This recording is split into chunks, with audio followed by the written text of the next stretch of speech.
Al Bradbury. Now, the first time I ever saw Al Bradbury, she was singing at the Folklife Festival a number of years ago. That's the only time I ever saw her or ever heard of her. Until the other day, or weeks ago, the name came up in our committee as a good speaker. And when I found that not only was she from Seattle, but she was the editor of the magazine that we all must be reading, I'm sure. And I've read it for about 3 or 4 decades now. And in fact, I had an interesting experience with the magazine. One time, my first time to Australia, I took a thick stack of these things to show off because we were going to meet a lot of labor people. And it used to say across the top, put the movement back in the labor movement, which I thought was a very clever statement. When I started to pass it out to the Australian trade unionists, they had a quick, visceral reaction to that. And I said, what's the problem? And they said, well, what's this movement that you're trying to put in? And it turned out that the labor movement in Australia had been under attack from a right-wing religious movement, which they called the movement. And they weren't really, after I explained to it, it was, that's just our expression. And so they were okay with it. But I checked with Al this morning, and they don't do it on the top here. I haven't even noticed that it left. I still, as far as I'm concerned, it's there. But, because that's what they're doing, they're putting the movement back in the labor movement.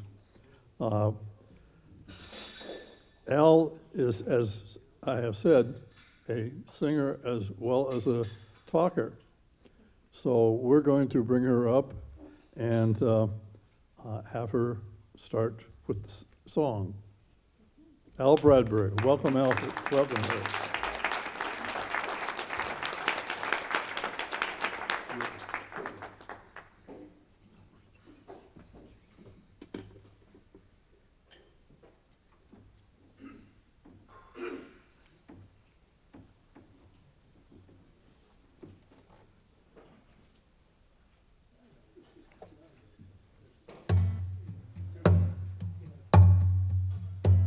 Well, some folks want the omelet, but they don't want eggs to break. Some folks want the muffins, but they don't want to bake. Some folks want your labor, they don't want to pay vacation. Some folks want their freedom, but they don't want agitation. But you gotta plow the ground if you wanna grow the crops.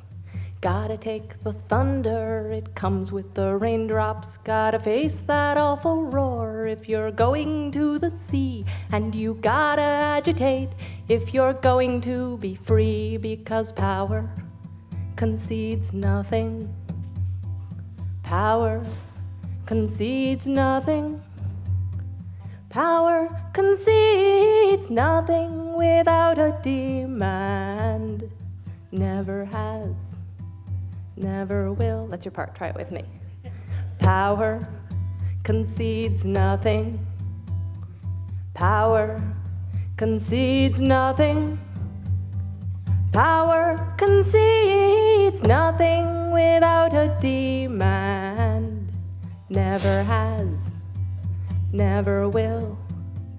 If you tell me how much misery working people will put up with, I'll tell you how much misery we're going to get stuck with. That's the words of Frederick Douglass, and he hasn't been wrong yet. Said we don't get all we pay for, but we pay for all we get, because power concedes nothing. Power concedes nothing. Power concedes nothing without a demand. Never has, never will, never has, never will.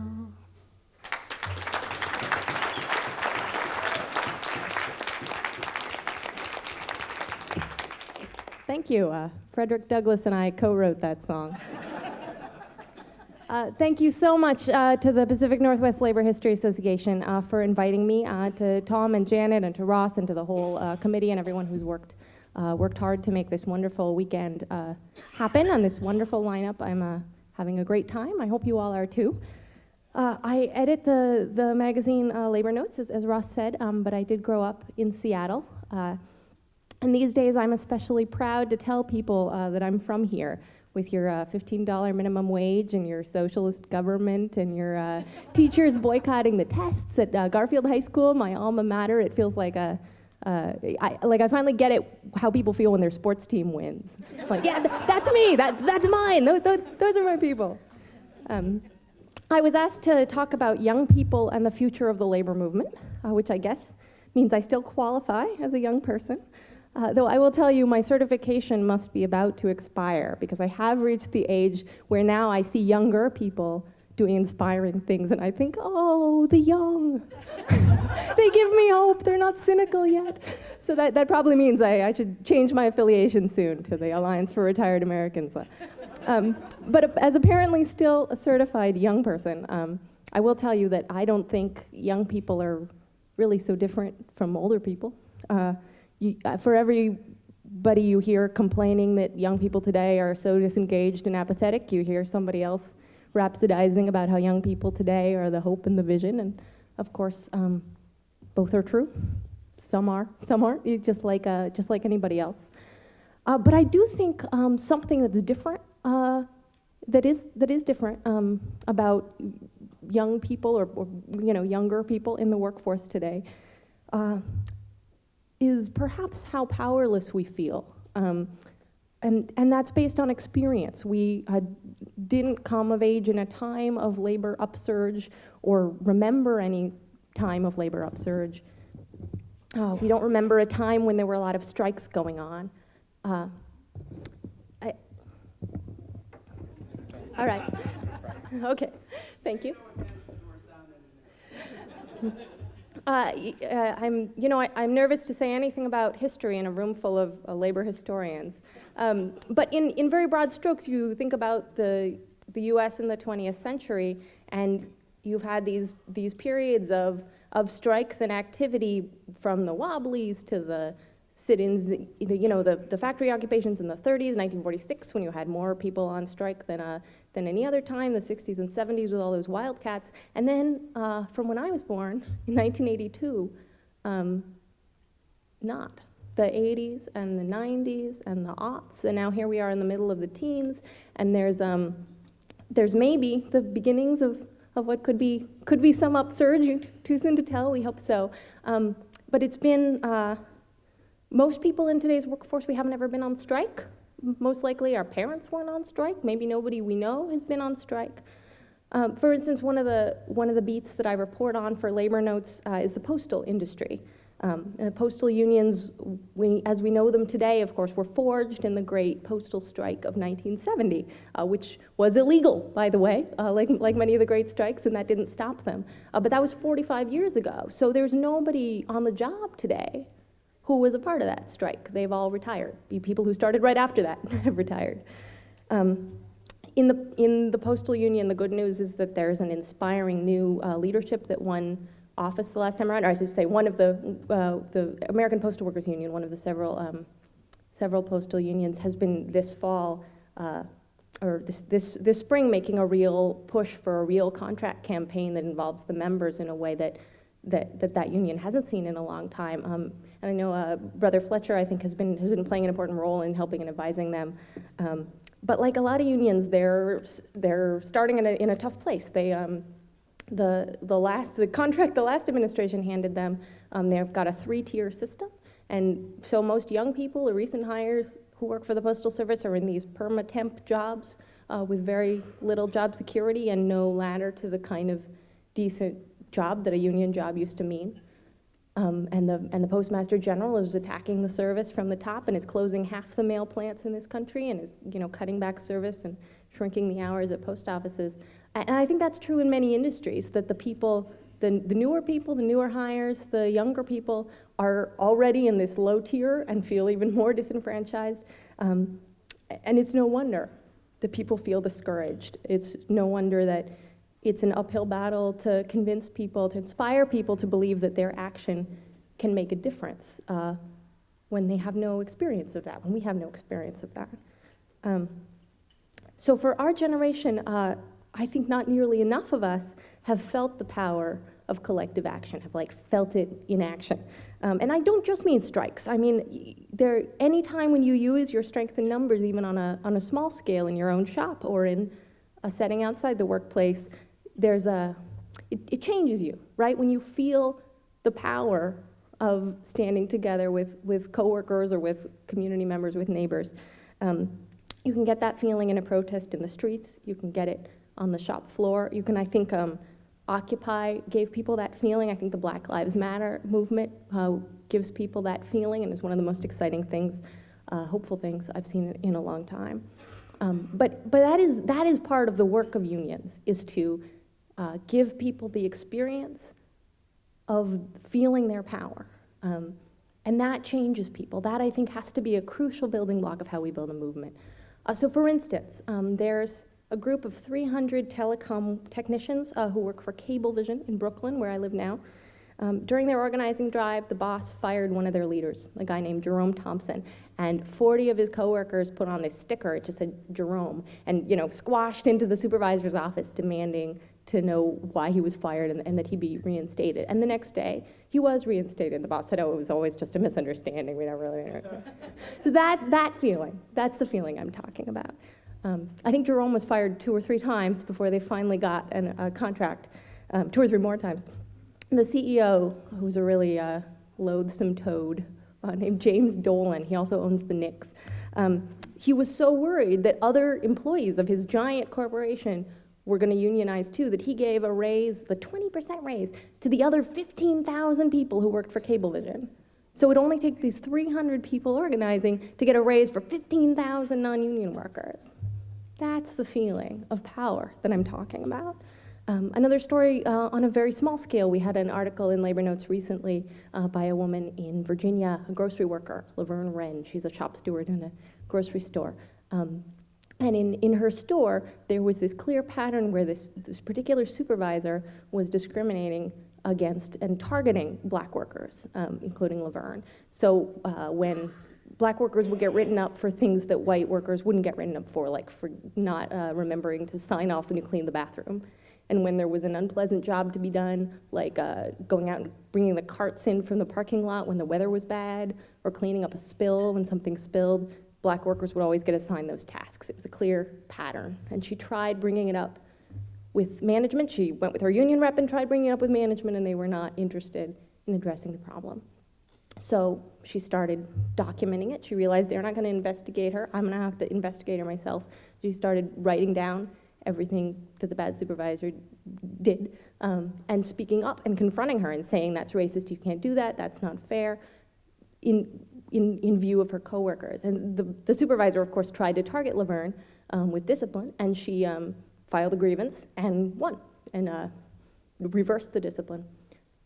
And this is a right-to-work state, Virginia. So a lot of people in the store weren't union members. You don't have to be a union member to get the benefits of a union contract, as you know, in a right-to-work state. But when people saw that she was standing up to the racist supervisor and that being union meant that you could do that and be protected, and that this was what the union meant, people started coming to her and saying, how do I sign up? I want to be a member. I want to join you. Let's fight this together. And other people started documenting as well the things the manager was doing. They sort of had tabs on her on all shifts. And eventually she got caught in a glaring enough error that management couldn't ignore it. They caught she had forged a customer complaint card about a worker she didn't like. And so that bad supervisor is gone, and the unit is stronger. It took them a couple of years, but that's the feeling of power, right, that the union is all about, that our movement is all about. I love these stories, so I want to tell you one more story like this. This is an older one. This is a classic. It's from one of our books. And if I can just say, this book, The Troublemaker's Handbook, somebody came up to me, I'm selling them at a table upstairs, and said, the Bible.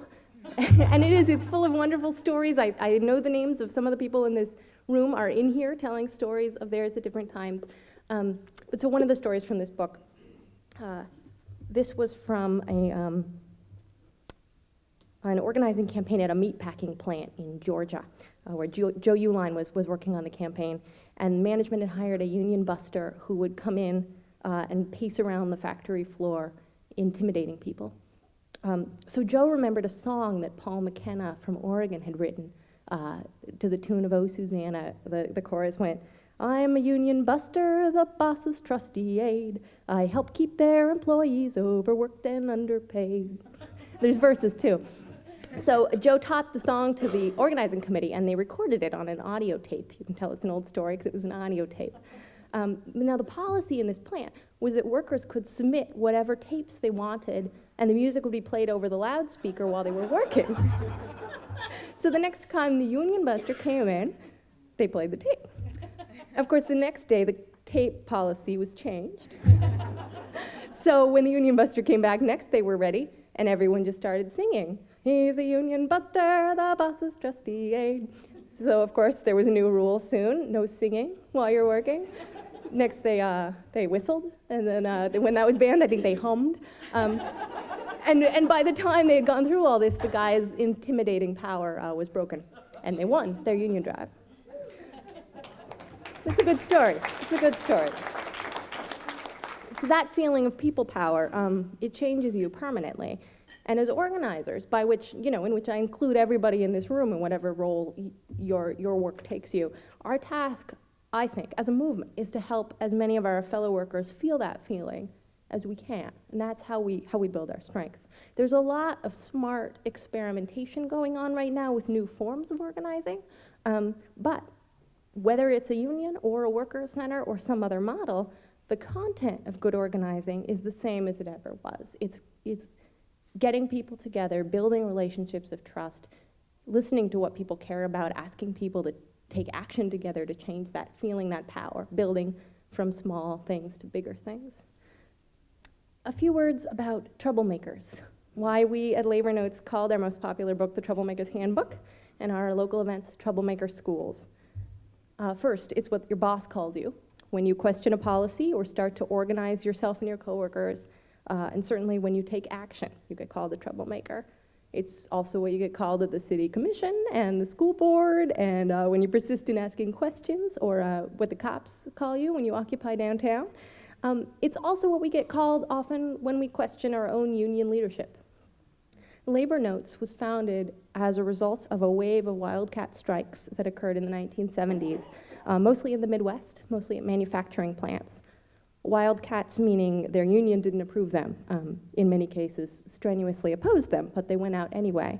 As a result, workers formed reform caucuses in a number of unions, notably in the auto workers, the New Directions, and the Teamsters for Democratic Union, to try to get the unions to stop squelching their militant members and to do what they were supposed to do, to unite workers, to match the power of the employers. To link those wildcatters and caucuses up across industries, a group of mostly socialists with blue-collar jobs in Detroit founded Labor Notes in 1979, started doing a monthly magazine and conferences, and as they learned more, putting together handbooks detailing their experiences fighting both management and the do-nothing leaderships in their unions.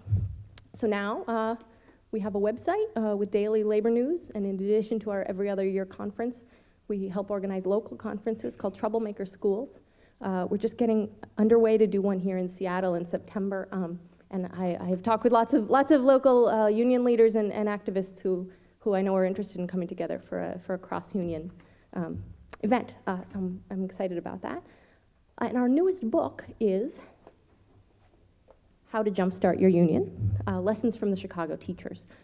The reason why we wanted to write about them, The sight of tens of thousands of striking teachers and their allies marching through the streets of Chicago in 2012, I'm sure everyone in this room remembers it. It was a much-needed shot in the arm for the labor movement, wasn't it? For more than a week, the teachers went toe-to-toe with Mayor Rahm Emanuel, Mayor 1%, and the city's political and financial elites, fighting them to a draw at the bargaining table, but certainly beating them handily in the battle for the city's hearts and minds. It can be all too easy, I think, to lapse into pessimism about what workers are capable of, what unions are capable of, whether we still have any power, whether strikes are still viable. But Chicago's educators demonstrated that the strike is still our most powerful weapon. And in the process, they upended the conventional wisdom that public employees and taxpayers are inevitably at odds. For both groups, the real enemy is the 1%. And the teachers branded Chicago's public schools an example of educational apartheid, spoke openly about the racial inequalities built into the mayor's plan, and proving that unions can still tackle thorny social issues head on and win support from both members and the public. Indeed, that's why they won support from both members and the public. So one of the reasons we wanted to write this book is that the reformers who took office in the Chicago Teachers Union did just about everything right. Not everything, but they did a lot of things right. And we wanted to write a book that would not just celebrate what they achieved, but really get into the nuts and bolts of how. How did they do that? With enough details to serve as a kind of working manual for anyone who wants to do the same thing. Because just a few years ago, CTU was sort of an ordinary union with ordinary problems. So meaning that what activists did in that union, we think people could do in any other union in the United States. It's still doable, and it's the same way. Maybe not always strike and win, but turn your union into one that the members feel they own and are proud of, one that puts up a good fight, one that management will hesitate to go up against. We can do that. We can all still do that. The short version of the story is, you should read the book. There's lots more, but I want to tell you just a little bit about what I think are some of the key things that the Chicago teachers did right and the key moments in their story. When they formed as a caucus, the district had been closing schools left and right in this Orwellian plan they called Renaissance 2010 to move poor families out of their neighborhoods, which had suddenly become valuable real estate, and close their schools, charterize the rest. 6,000 teachers lost their jobs. And individual teachers were trying to fight back, but when they went to the union for help, they were told to work on their resume. So they started finding each other, though. When they showed up for school closing hearings, they would find other teachers who wanted to fight back, and they would find neighborhood activists who wanted to fight back. They linked up with each other, and they started doing that organizing themselves. Meanwhile, and I think this is also important, the teachers were educating themselves on the ruling class's tactics and the bigger picture. So they read Naomi Klein's book, Shock Doctrine, and read about how in the aftermath of Hurricane Katrina, the private corporate ed reformers had taken advantage of that moment to charterize the whole school system in New Orleans, essentially.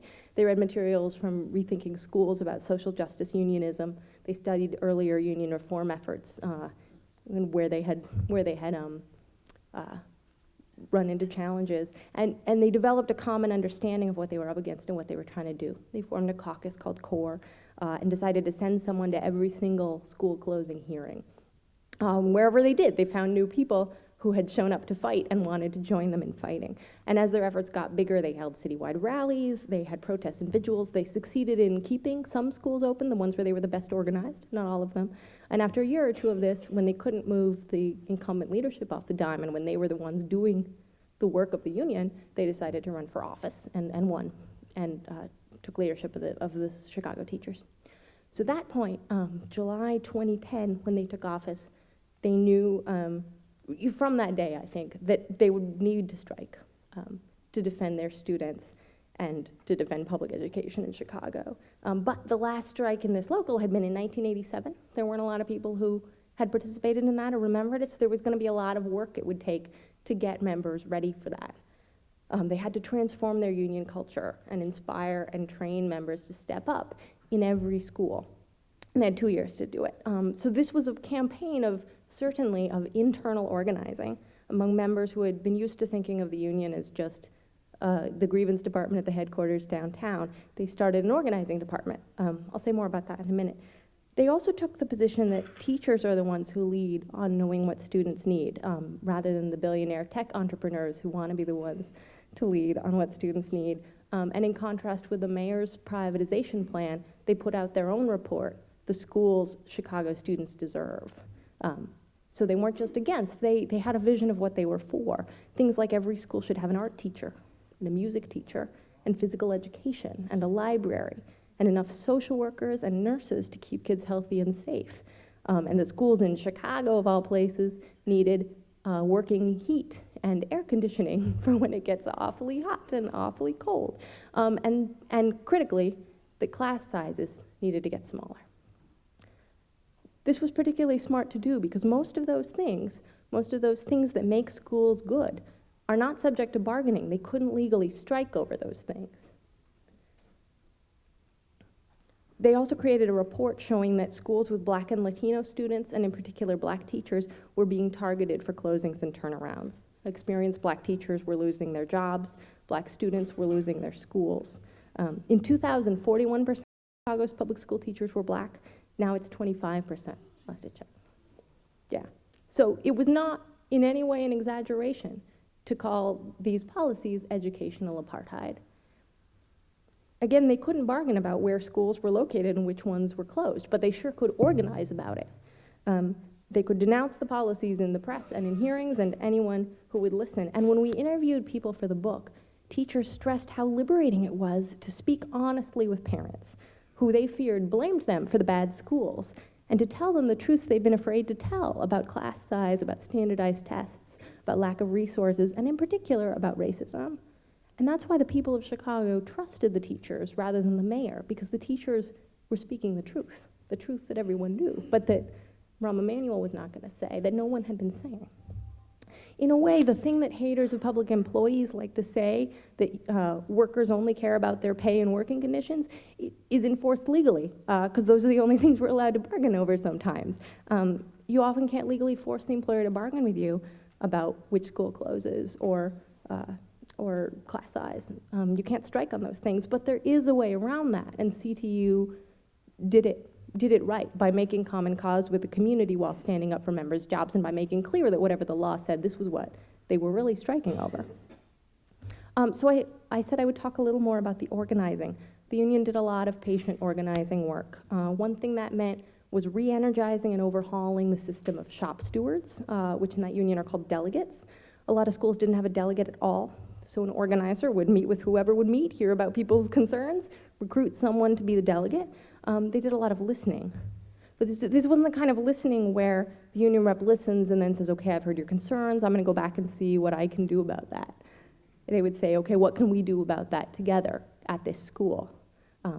The organizer's job was to inspire people with a new vision of what the union could be, and a plan where there'd been hopelessness and no plan, to get people into motion.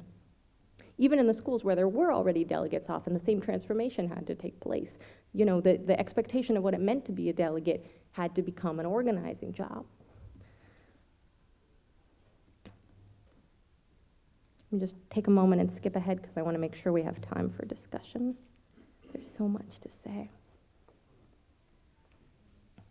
Part of what it meant, too, was training delegates on what kinds of conversations to have with coworkers to move them into action, to identify other leaders in their buildings and to recruit them, to form a network of communication. So there was phone banking where you would, sort of traditional mobilizing, like call members and ask them to come to a rally. But they tried to make those more than that, to make them organizing conversations where members were trained to listen and to paint the full picture and to talk with people about the why of these activities, to say, your jerk of a principal is connected to the increased number of bad ratings teachers are getting system-wide, and that's connected to this corporate education reform plan. We need to organize at your school locally, but we also need to be organizing bigger if we're gonna have an impact, the whole system-wide. Like, this is part of a bigger plan for a strike. Doing both of those things at once, the small and the large, and linking them together. I think that was a key to what they did. And they did in a contract campaign where they built a series of escalating actions. So one of the really simple but effective things they did early on was they started every Friday you wear red to show your union support. I know other unions have done this too. But it's a very clever tactic because in schools where people were scared of a bully principal or there hadn't been a lot of union activity before, maybe people would wear like a red scarf, you know, sort of plausible deniability, right, and look around and see what other people are doing. But as momentum built, people were calling the union hall and ordering the union t-shirt, the red t-shirt for everybody, and you know, you started to see it. You could see that support was growing, and administrators noticed, and students noticed. A teacher I talked to in one school that had really transformed through this process, she said even a year after the strike, if it was Friday and she forgot to wear any red, her students would be like, "Where's your red? Where's your red shirt?" And another hurdle they were up against legally is that the legislature had passed a law saying that they had to get a 75% vote to strike, and not just 75% of those voting, but of the whole membership, which was supposed to be impossible. The corporate ed reformers who had passed this gloated that that meant they could never strike. It would take 20,000 people voting yes, and how are you going to coordinate that? The union, the CTU leaders were convinced that it could be done, but it was certainly going to take a lot of work. And one of the things they did as the contract campaign was sort of reaching a higher pitch was a practice vote to sort of test and see how far their reach was. So they did it, it was a survey. They didn't actually have the word strike. They had questions like, do the board's bargaining proposals disrespect the members? But the point wasn't, were people going to answer yes or no? Of course they were going to answer yes. It was to count how many you could get from each school, and were you able to count to over 75%? And you could. In the practice vote, they got 80%. And a lot of people wrote in comments. Imagine if every union put the 1-to-10 steward ratio into practice. We would have 1.3 million cadre of the labor movement ready to carry the union gospel into open shops and promote a different common sense on everything from healthcare to the tax code. We've got to exponentially expand the number of members who have the courage and the skills and the confidence to act like the union and give them the authority to do that. So I want to leave it there. I'm going to do another song to close. But before the session is completely, after I do the song and before you pick up your folder and go to your next workshop, I want to invite everyone to turn to a person at your table and share a story of a story either from your own experience or from the labor history that you study of that power, that feeling of people power when you have felt it yourself, maybe in the workplace, maybe not in the workplace. So thanks so much, and I'll leave you with a song. I wrote this one when I was working as an organizer with hospital workers, and it's about, well, you'll see what it's about. But the stories are true.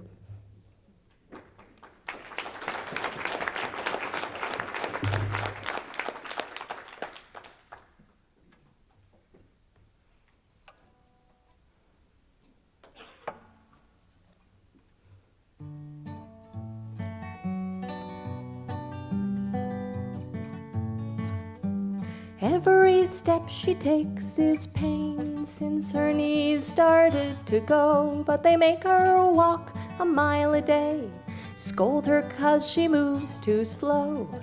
Snapshot from a summer evening, she's dressed to kiss and to be kissed. She said, "That was when I used to live, now I just exist." Well, how much longer will you take it, Beverly? How much stronger could we all together be? Maybe once you had no option, now the choice is in your hands. People here are talking union. Beverly, where do you stand? Do do do do do do. Do do do do do do do do do do do do do. Kimberly works part-time now, since they took her hours away. When her daughter comes to town, she fights for a vacation day. Here she is now pushing 60, trying to make it on 3 jobs. She said, "I have no more faith in people, only faith in God." Well, how much longer will you take it, Kimberly? How much stronger could we all together be? Maybe once you had no option, now the choice is in your hands. People here are talking union. Kimberly, where do you stand? Do do do do do do. Do do do do do do do do do do do do do. Deborah's working as a cook. She stands for 14 hours a day. The doctor says she'll lose her feet if she keeps going on this way. Sarah got so sick one morning that she threw up on the floor. The boss would not let her go home. He made her work 2 hours more. How much longer will we take it, you and me? How much stronger could we all together be? Maybe once we had no option, now the choice is in our hands. People talking revolution, tell me friend, where do you stand? Do do do do do do. Do do do do do do do do do do. Do do do do do do. Thank you.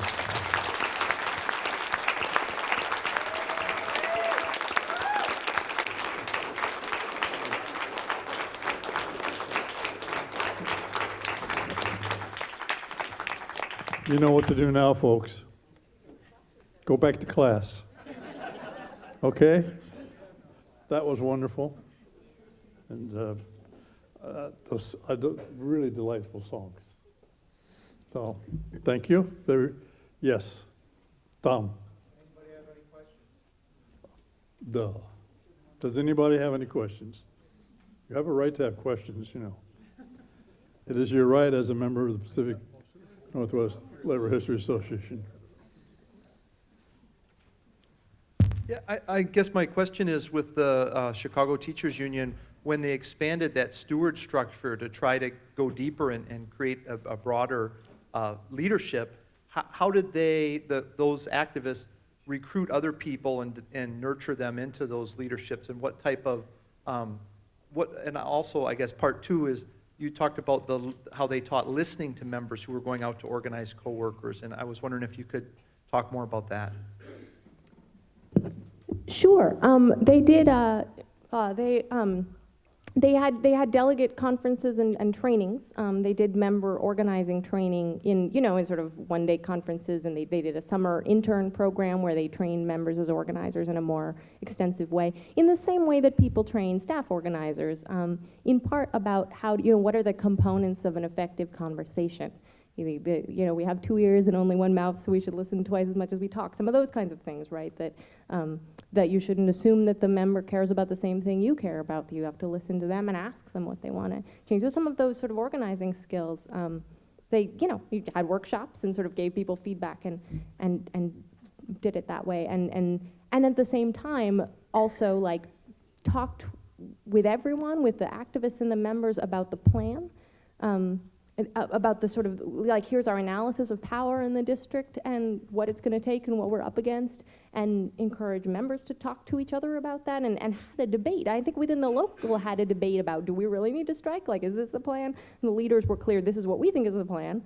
We want to convince you all, but so sort of at all of those levels. There was also, of course, like some of that organizing was started with issues that people cared about in their particular school. Like, we have a bully of a principal in our school and we're going to organize around that. We don't have any supplies.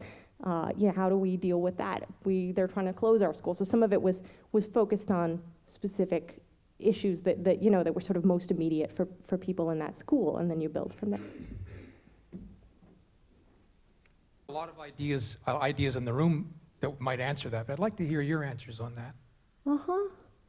Well, in part, I think we engage younger members in the same way that we engage any coworkers, by approaching them one-on-one, by listening to what they care about, by organizing around those things. And I do think it may sometimes be true that younger coworkers have a different set of concerns that older coworkers haven't thought of. And so, like, the first step is talking to them and finding out what it is that they want the union to be, and building that. And I think also, as with any constituency groups, unions that are thinking about involving members, you sort of making a point of, some unions are doing like, making sure there's a seat on the e-board for younger members, having specific programs targeted, sort of like, drawing them in. But I think the like building blocks of what, how do you approach them is the same as how you approach the, this group of workers that we haven't engaged with on, on whatever dimension.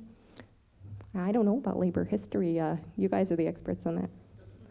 I do think, I will say as someone who's not an expert on labor history, that I absolutely have that feeling when I come to an event like this that Bill Fletcher was talking about of like, oh, I didn't know that. Oh, so that's how things got to be this way. There was wonderful at the kickoff last night, there was this wonderful presentation about the public power movement and how in the role IBEW 77 had played. And, it's sort of like, there's always been power when I've been alive. I didn't think about how it got this way, but to sort of learn that, oh, this isn't the natural order of things, this is how it, I think it's just interesting. Just tell people about labor history, it's interesting.